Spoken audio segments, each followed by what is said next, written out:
Il était une fois une fille nommée Zhu Jing. Son histoire commence avec une forte détermination à proposer au garçon qu'elle aimait, Gao Zhan. Tout semblait pouvoir se passer sans problème. Mais juste au moment où elle était sur le point de parler, un barrage de ballons de basket l'interrompit. Étonnamment, ce n'était pas de la malchance, c'était juste un rêve. En réalité, ces ballons de basket étaient sa mère, essayant de la réveiller pour l'école puisque Jing était en retard. Sur le chemin de l'école, Jing a reçu des dons pour les Amazikan qu'elle avait créés, qu'elle appelait Pipi. Plus tard, elle s'est arrêtée devant un petit stand de nourriture où le propriétaire fixait son panneau avec de la colle. Jing voulait une crêpe frite, mais elles étaient toutes épuisées. Sa seule option était un plat qui prendrait au moins 10 minutes à préparer. Peu de temps après, elle a remarqué un garçon avec des lunettes assis à une table. Elle s'approcha de lui avec l'intention de lui demander un plateau de petits pains. Le garçon a refusé sa demande, même lorsque Jing lui a proposé de l'argent.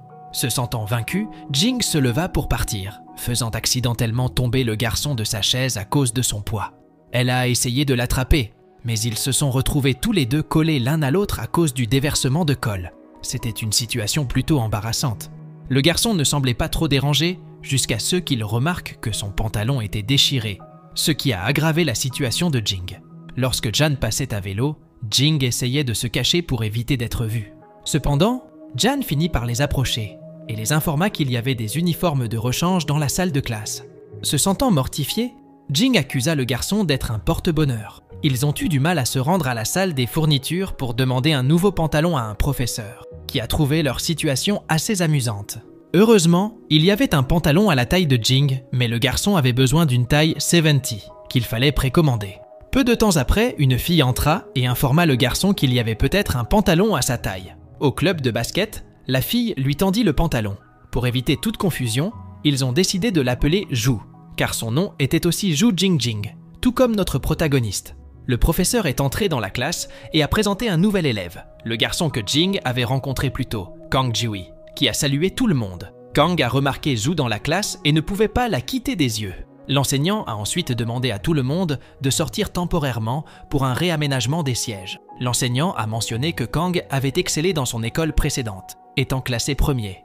Il a souligné que Kang devrait s'asseoir à côté de l'élève le moins performant de la classe, car la moyenne de la classe était à la 8e place en raison de mauvaises notes de plusieurs élèves. À ce moment-là, tous les regards se tournèrent vers Jing, comme prévu, car elle avait reçu une mauvaise note au test de mathématiques. Cependant, Kang l'a rassurée en soulignant qu'elle avait très bien réussi le test d'anglais et qu'il y avait eu une erreur dans la note du professeur. Cela a dissipé le malentendu et les notes d'anglais de Jing se sont un peu améliorées. Ainsi, en un rien de temps, Jing n'était plus le pire élève de la classe.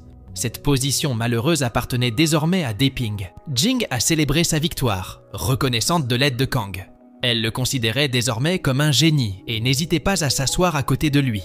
Pendant l'heure du déjeuner, Kang a jeté un coup d'œil à Zhu et elle s'est approchée de lui. Pendant qu'ils discutaient, Kang remarqua que Zhu portait un brassard et commença à se demander si elle était la personne qu'il pensait qu'elle était. Zhu a mentionné un prochain match de basket contre la classe 6 et Kang lui a demandé si elle était intéressée par les gars qui jouaient au basket. Sa réponse a été que toutes les filles l'étaient et qu'en plus, elle faisait partie de l'équipe de Pom Pom Girls et qu'elle serait là. Pendant ce temps, Jing, peut-être trop enthousiasmé par le club de taekwondo, a renversé Ziyabai par inadvertance. En raison de la force considérable de Jing, Ziyabai a envisagé de démissionner, mais cela entraînerait la dissolution du club.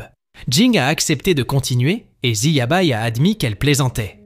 Jing avait prévu de se faufiler pour regarder le match de basket et avait préparé une lettre exprimant ses sentiments pour Kang. Elle comptait également lui offrir une boisson préparée par sa maman. Lorsque Kang est rentré chez lui, il a commencé à manger du poulet frit et a enquêté sur le bracelet que Zhu portait.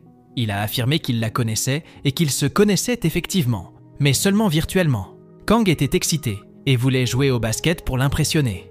Le lendemain, Kang et Jing se sont rencontrés et il a partagé un repas avec elle. Plus tard, Kang a surpris Jing en lui proposant de la laisser copier ses devoirs. Elle fut surprise par sa soudaine gentillesse. Après avoir appris qu'elle maîtrisait Photoshop, Kang lui a demandé de l'aide pour quelque chose. Pendant ce temps, Jan et le reste des basketteurs s'inquiétaient de ne pas avoir assez de joueurs. Kang est ensuite apparu devant Jan et lui a tendu un ballon de basket relooké sur Photoshop par Jing. Aussi cool que cela paraisse, Jan réalisa que cela ne suffirait pas. Kang devait prouver ses compétences sur le terrain. Ils ont donc organisé une compétition en tête-à-tête. Quelques instants plus tard, tout le monde a été impressionné lorsque Kang est sorti victorieux, ne laissant aucun doute sur le fait que Jan l'accepterait dans l'équipe. Le match de basket a commencé et Jing est finalement arrivé. Suze et Miss lui ont fait comprendre que son arrivée était cruciale, car l'affection de Zhu pour Jan était évidente. À la mi-temps, Jing descendit précipitamment pour donner à Jan la boisson qu'elle avait préparée. Simultanément, Zhu s'est approché avec du thé oolong. Finalement, Jan a choisi la boisson de Jing. Cependant, alors que le match se poursuivait, quelque chose d'étrange a commencé à arriver à Jan. Il semblait souffrir, mais ce n'était pas un signe d'amour. La réalité était que la boisson que Jing lui avait donnée l'avait rendu malade et que leur plan avait mal tourné. Souffrant, Jing s'est retrouvée à partir avec ses amis, qui lui ont demandé quel genre de boisson elle avait donné à Jan. Jing a répondu que c'était la boisson préférée de Jan. Peu de temps après, Jing s'est rendu compte qu'elle avait égaré la lettre d'amour qu'elle avait l'intention de remettre à Jan le lendemain. Embarrassée, elle essaya d'éviter Jan, mais il s'approcha d'elle. À sa grande surprise, Jan n'était pas bouleversée par l'incident de la boisson. Comprenant qu'il s'agissait d'une erreur, cela a remonté le moral de Jing. Quant à la lettre perdue, elle a mentionné qu'elle pourrait en écrire une autre. À leur insu, la lettre d'amour que Jing avait écrite pour Jan s'est retrouvée dans le carnet de Kang. Certains camarades de classe l'ont découvert et ont prévu d'humilier Kang, en supposant qu'il s'agissait d'une lettre de Jing. Lorsque Jing est arrivé dans la salle de classe et a essayé de récupérer la lettre, une confrontation s'est ensuivie, mais le professeur Chen est arrivé avant que la situation ne puisse dégénérer davantage. Jing a été convoquée dans la salle du professeur pour discuter de ce qui s'était passé. Elle a tenté de mentir, affirmant que la lettre avait été écrite par Zhu, mais l'écriture ne correspondait pas. Le professeur Chen voulait savoir à qui était destinée la lettre d'amour et a commencé à soupçonner qu'elle pourrait être destinée à Gao Zhan. Dans une tentative de détourner l'attention, Jing a menti et a déclaré que la lettre était destinée à Kang. Pendant l'heure du déjeuner, Jing s'est assis à côté de John et a demandé son aide pour découvrir qui avait placé la lettre sur le bureau de Kang. Jan a d'abord pensé que la lettre était destinée à Kang, mais Jing a insisté sur le fait que ce n'était pas le cas et a promis de tout expliquer plus tard. Cependant, Jan, étant un peu distante, a refusé de se mêler de son jeu du chat et de la souris. Kang s'est demandé pourquoi Jing avait demandé de l'aide à Jan et elle a expliqué que Jan avait aidé à découvrir un voleur l'année dernière avant la police. Les amis de Jing se sont joints à la discussion sur ceux qui auraient pu arriver à la lettre et après avoir entendu leurs pensées, Jing a complimenté leurs observations approfondies, ce qui a fait rire Jan. Plus tard, Jan a approché Kang et Jing, cette fois avec l'intention de les aider. Il leur a suggéré de récupérer la lettre pour rechercher des indices. Jan a accepté d'aider à enquêter sur les preuves. Pendant ce temps, lors d'un examen avec le professeur Zhang, Kang et Jing attendaient le bon moment pour infiltrer la salle du professeur. Mais ils avaient peu de temps pour agir avant le retour de Din Zhang. Ils enfilèrent des gants et commencèrent leur enquête. De retour dans la salle d'examen, Jing a tenté de gagner du temps, mais ses efforts ont été contrecarrés par Daphné. Alors que Zhang retournait à son bureau, Kang et Jing se dépêchèrent de récupérer la lettre. Ils y trouvèrent de la poussière d'or, et, au moment où Zhang revint, ils avaient terminé leur enquête. Le lendemain, Jing a reçu sa note à l'examen, qui n'était pas bonne. Din Zhang l'a réprimandée et l'a informé qu'elle ne pouvait rester dans aucun club avec de telles notes et encore moins être présidente du club de taekwondo. Elle devrait démissionner jusqu'à ce que ses notes s'améliorent. Frustré, Jing a pensé à demander l'aide de Jan, mais il a d'abord refusé, n'ayant aucun intérêt pour aucun club. Jing a révélé à John qu'elle était également ceinture noire, s'étant entraînée depuis son enfance grâce à son père. Cette révélation a amené Jing à défier Jan dans un combat, à la condition que si elle gagnait, elle deviendrait présidente du club. Plus tard, Jing a commencé son entraînement et Zheobai lui a déconseillé de combattre Jan parce qu'elle était une femme. Jing a reconsidéré sa décision et a décidé de ne pas poursuivre le combat. Cependant, Kang s'est présenté et l'a encouragé à faire face à Jan, mais pas avant de lui suggérer de se laver les pieds pour éviter de l'inonder d'odeur de pied.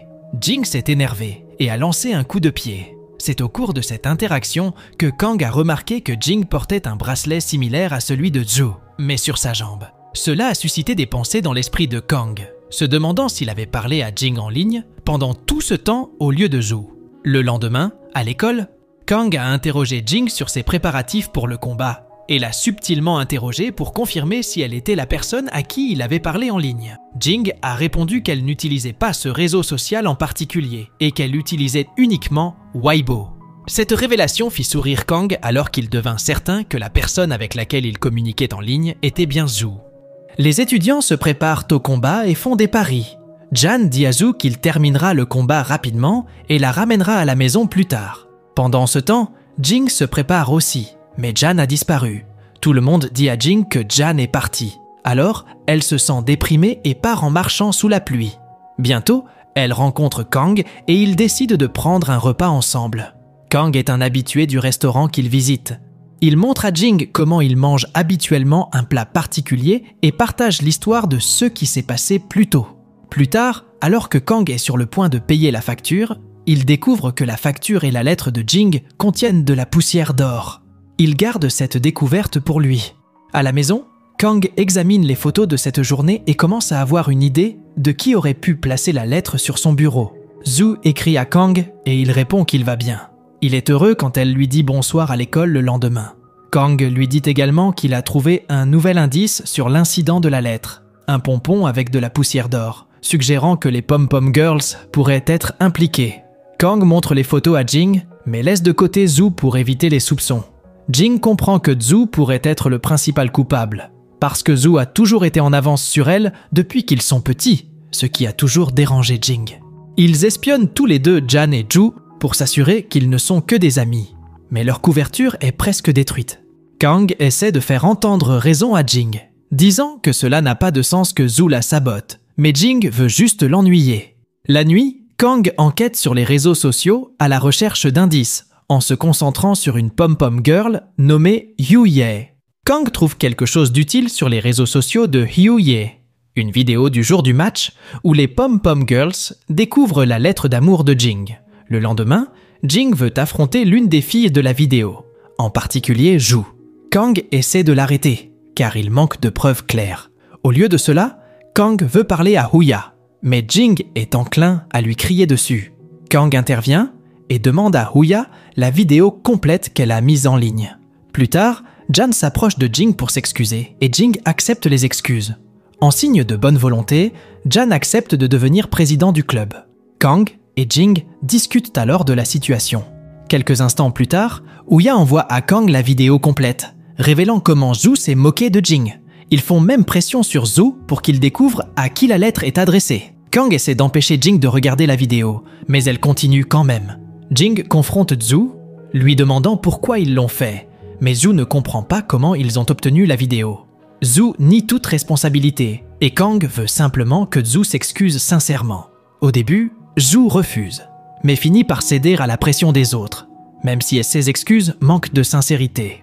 Le soir, Jing et Kang prennent un repas ensemble et discutent de divers sujets. Jing s'inquiète pour sa réputation et d'être comparée à Zhu. Kang la rassure en disant qu'elle est le personnage principal de sa propre vie et qu'elle ne devrait pas s'inquiéter de ce que disent les autres parce qu'elle est spéciale. Jing décide de prendre une photo de Kang, la modifie pour le faire paraître plus mince. Et Kang est surpris et heureux, voulant l'utiliser comme photo de profil. Jing dit à Kang qu'elle se soucie de sa santé et ils décident de former une alliance. Kang aidera Jing dans ses études et elle l'aidera à perdre du poids, faisant d'eux deux de meilleures versions d'eux-mêmes. Ils commencent immédiatement, Kang avertissant Jing de ne pas copier ses devoirs. Il vérifie le poids de Kang qui est 100 kg, mais Kang insiste sur le fait qu'il n'est pas entièrement gros.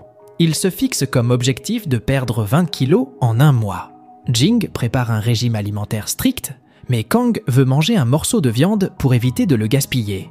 Jing ne le permettra pas. Cependant, Zhu l'interrompt pour s'excuser auprès de Jing, affirmant qu'elle a dit ces choses sous pression. Jing refuse de lui pardonner et s'en va.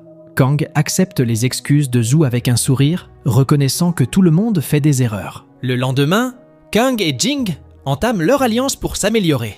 Kang encourage Jing à faire de l'exercice et elle lui donne un bracelet pour surveiller sa fréquence cardiaque à distance. La première tâche de Kang est de sauter à la corde 500 fois, ce qui est un défi, mais Jing le motive. À l'école, Kang aide Jing en lui donnant un cahier d'exercices à résoudre en 30 minutes. Ils continuent de se soutenir et de renforcer leurs liens. Lorsqu'ils se rendent au parc au lieu de s'entraîner, Kang joue aux échecs avec des hommes âgés et prête le bracelet à l'un d'eux pour éviter d'éveiller les soupçons de Jing. Cependant, Jing remarque quelque chose d'étrange à propos du bracelet et confronte Kang, ce qui conduit à un entraînement supplémentaire. Avez-vous apprécié cette vidéo? Si c'est le cas, veuillez envisager de lui donner un pouce en l'air. Pour plus de contenu captivant sur les K-dramas et des récapitulatifs de séries coréennes, assurez-vous de vous abonner à notre chaîne. En le faisant, vous ne manquerez jamais nos mises en ligne quotidiennes.